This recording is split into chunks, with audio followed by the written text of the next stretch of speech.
GoKarunaNidhi Part-11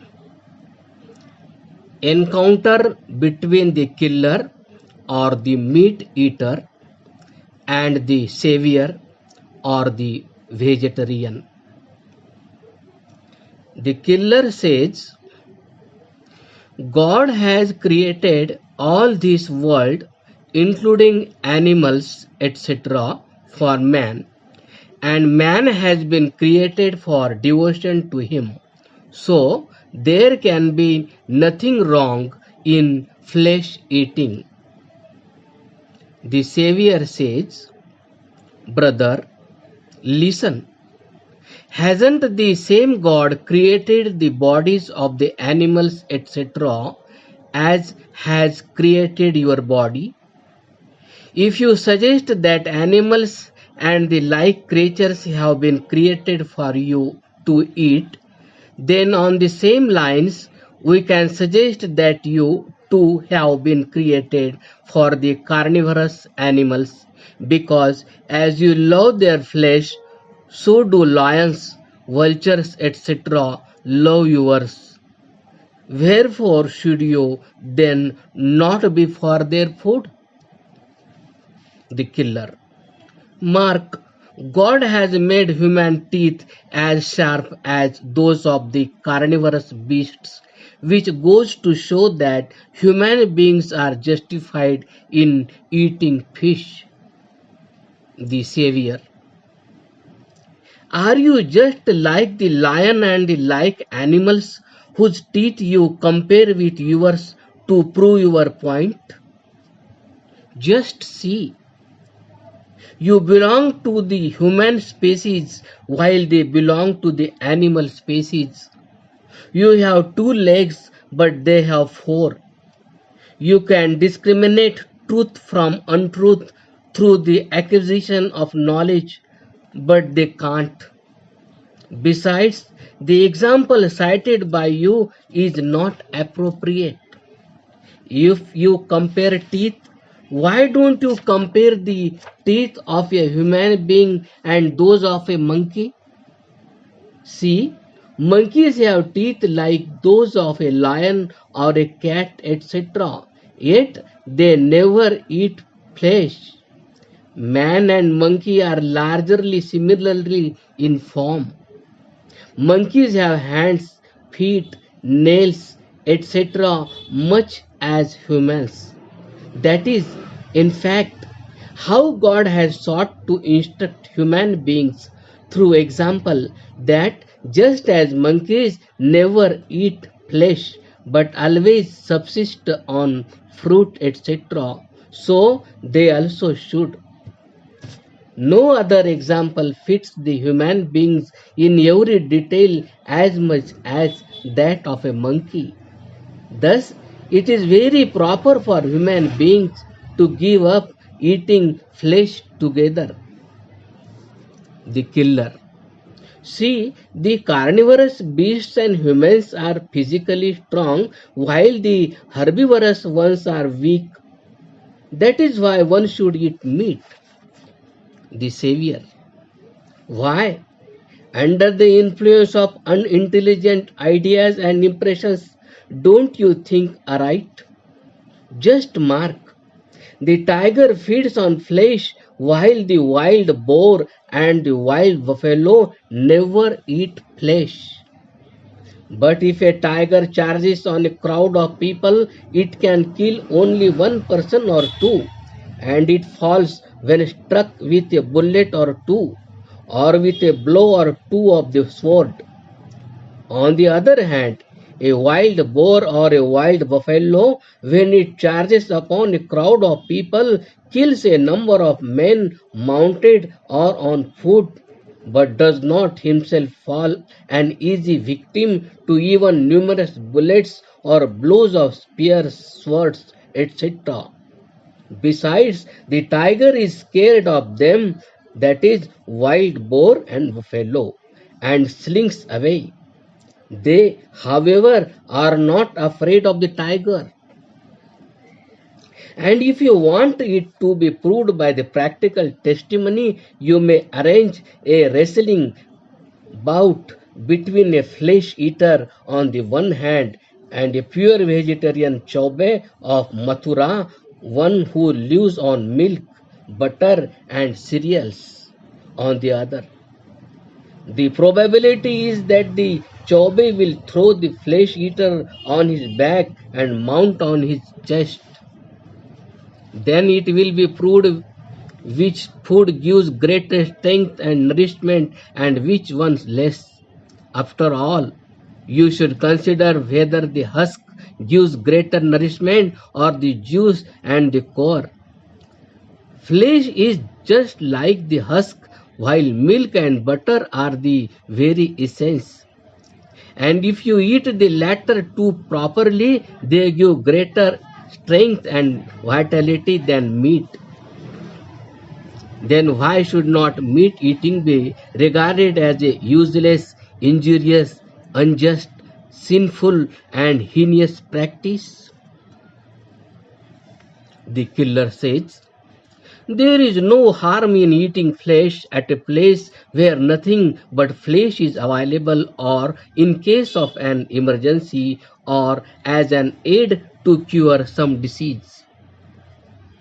The Savior says, what you say is pointless, because there must be land where men live, and where there is a land we do have food grains, vegetarian, fruit, etc. Man cannot survive at a place where nothing grows. Where the land is barren, man cannot exist, because in the absence of sweet water, flowers, and fruit, it becomes almost impossible for them to survive. Besides, even in emergency, one can live on other means than meat, just as the vegetarians do. Also, the diseases get cured without meat with the use of medicines. Hence, it is not good to eat meat. The killer. If nobody were to eat flesh, the number of animals would increase to such an extent that it would be difficult to accommodate them on the earth, and God has created them in plenty purposely. So, why should we not eat meat? The Savior. Wonderful, wonderful. This intellectual perversion of yours must be the result of eating flesh only. Just see, nobody eats human flesh. Then why didn't humans increase enormously in number? Besides, the animals are there in such a large number because for supporting the life of one human being, a number of animals are required. It is for this reason that God has created them prolifically. The killer. All this discussion relates only to practical conduct. However, killing animals and eating their flesh does not amount to any violation of religion, and if at all it does so only according to your faith, and which prohibits meat eating. So you may abstain, but we will eat meat because flesh eating is not prohibited by our faith. The Savior says, our question to you is, do religion and irreligion consist in conduct and behavior, or in something else? You will never be able to prove that religion or irreligion is separable from human conduct. The conduct which harms others is irreligion, and the conduct which does good to others is religion. Accordingly, why don't you regard it as irreligious to destroy the animals which do good to millions, and why not as religious to cause happiness to millions by protecting them? You may see that theft, adultery, etc. are irreligious acts in as much as they harm others. After all, the purposes of a wealthy man The purposes of a wealthy man served by his riches are exactly the same as those of the thieves. Therefore, it is sure and certain that the harmful deeds in this world constitute irreligion, and the actions doing good to others go to constitute religion. When thieving by reason of being harmful to one person is regarded as a sin, wherefore is it not a grave sin to harm many by killing the cow and other animals? Mark, the meat eaters are completely devoid of higher virtues like mercy, etc. Being selfish, they are busy serving their own purpose to the detriment of others. No sooner does a meat eater spot a fleshy animal than his mouth begins to water in the hope of eating its flesh, which is in plenty. On the other hand, as soon as a vegetarian comes across such an animal, he feels mightily pleased to see it in a happy state. As carnivorous animals like the lion, etc., do not do good to anyone and instead feel extremely pleased to kill and eat the flesh of others, so do the non-vegetarian people too. Hence, it is not good for any human being to eat meat. The killer. Alright, if that is so, we should not eat the flesh of animals so long as they continue to be of use. However, there should be no harm to eating their flesh when they grow old or when they die.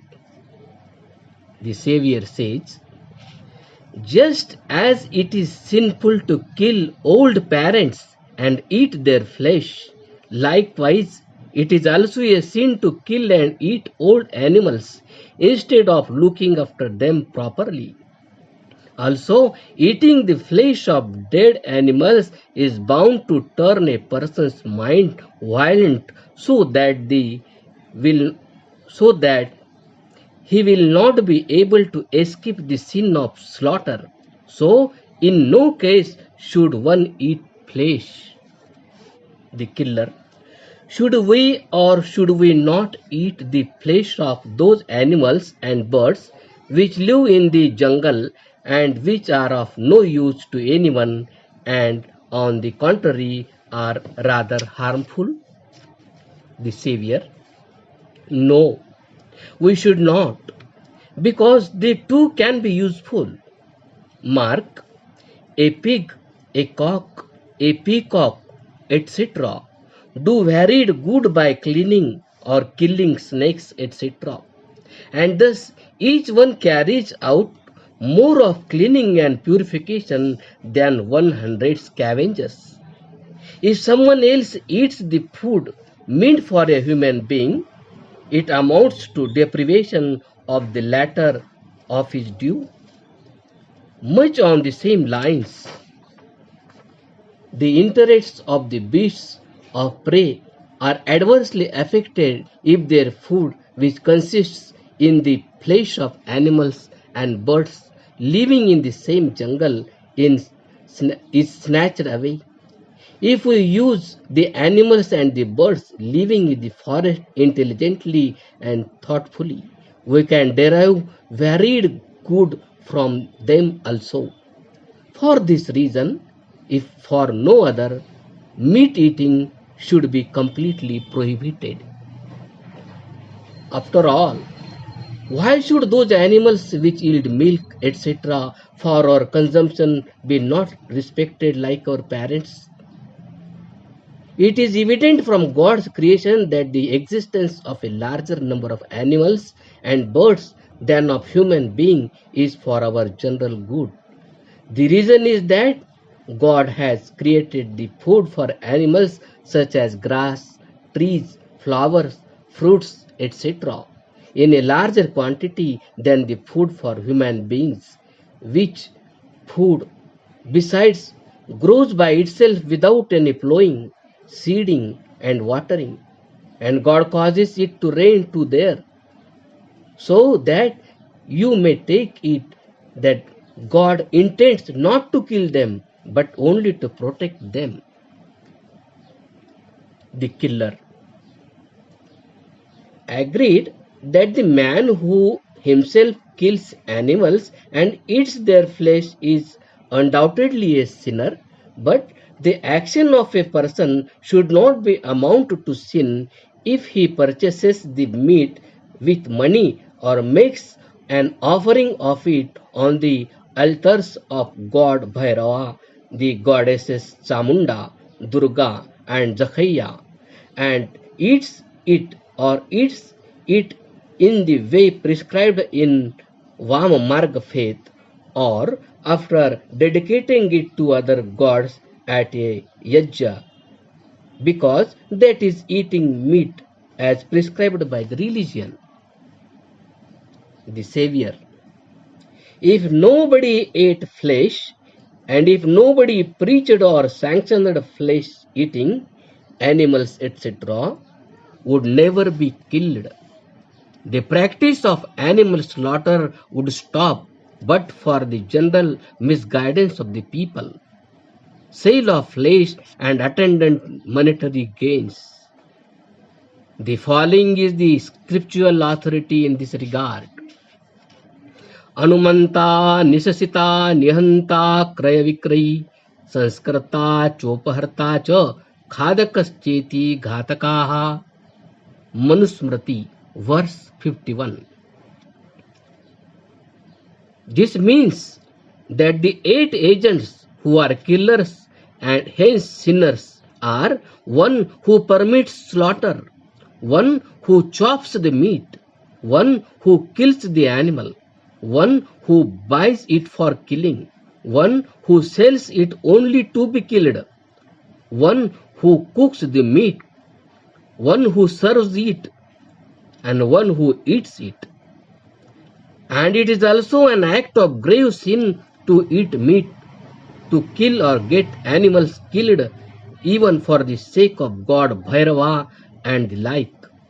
That is why the benevolent Supreme Lord has not laid down in the Vedas either the mode of killing of animals or of eating flesh. Continued.